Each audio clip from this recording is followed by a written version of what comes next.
Welcome to Eternal Manna, the daily devotional broadcast of Grace Gospel Church.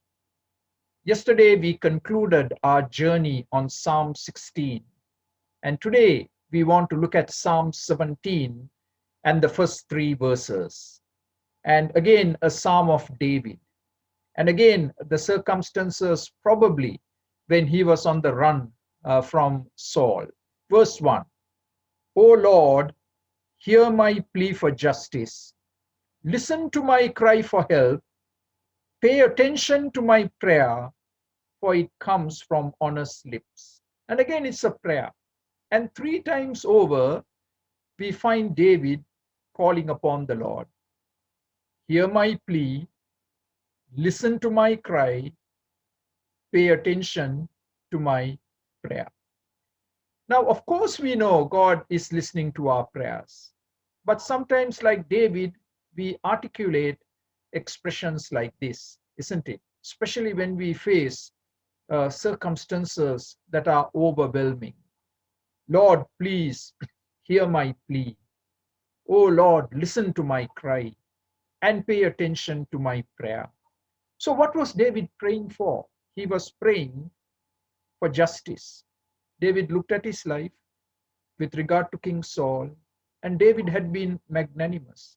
David could have killed Saul at least on two occasions. He didn't. He respected Saul. He treated him with dignity. And David had done nothing wrong. He had done everything according to the book. And so David is praying, God, you're the God of justice. I have done nothing wrong here. Please come through for me. And then he says, Lord, I'm crying to you for help. I need your help, Lord. Day by day, I need your help. I can't make it through a single day without your help, without your power. And so, Lord, help me, help me, help me, Lord. Again, a great prayer to pray, you and I. Help me, Lord. And then David says, this prayer comes from honest lips. My heart is right with you, Lord. My heart is honest, it's authentic, and hence the prayer is also authentic. So I want to encourage you to be honest with God. God knows everything. There's nothing we can hide from him. Tell him as it is. Tell him how you feel. All the negative emotions that you feel. Tell him. Lay it out before him. And you will find wonderful healing in that whole process. Verse 2, declare me innocent, for you see those who do right. David could have taken matters into his own hand. He didn't. He is waiting for God's time, for God to vindicate him. That's excellent advice. Don't take matters into your own hands. Wait for the Lord, and he will vindicate you at the right time. The Lord sees those who do right. And God observes, he notices your righteousness, and God will reward you accordingly.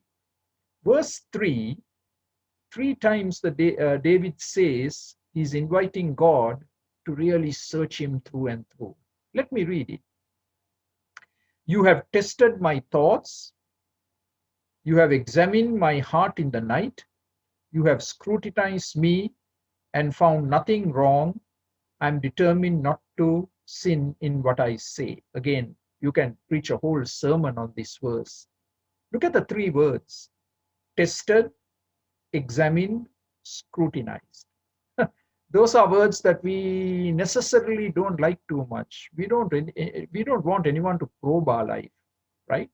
But here David is saying, God, I give you permission to test me, to examine me, to scrutinize me.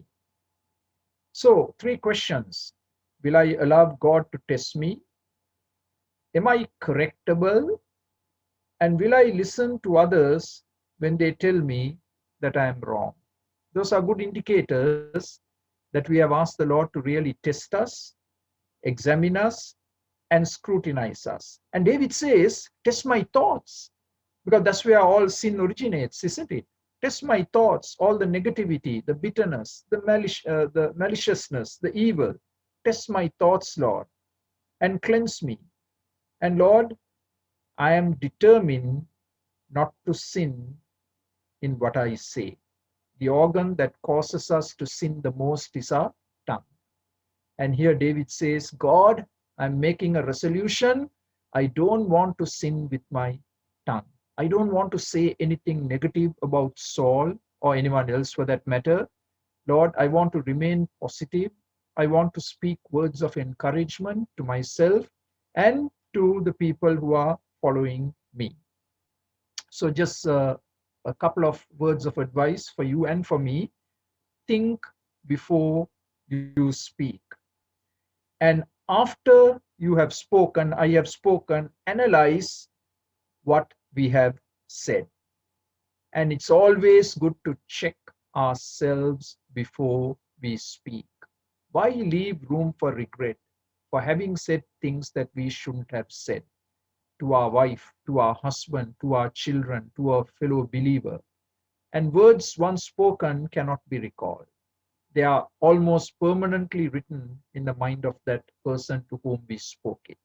So think before you speak, listen before you speak, analyze after you speak, and always check yourself before you speak, before I speak. May God give us grace so that our words will always honor the Lord and bless people. Amen. For more videos like this, please subscribe to our YouTube channel, Grace Gospel English Church Toronto. Thank you.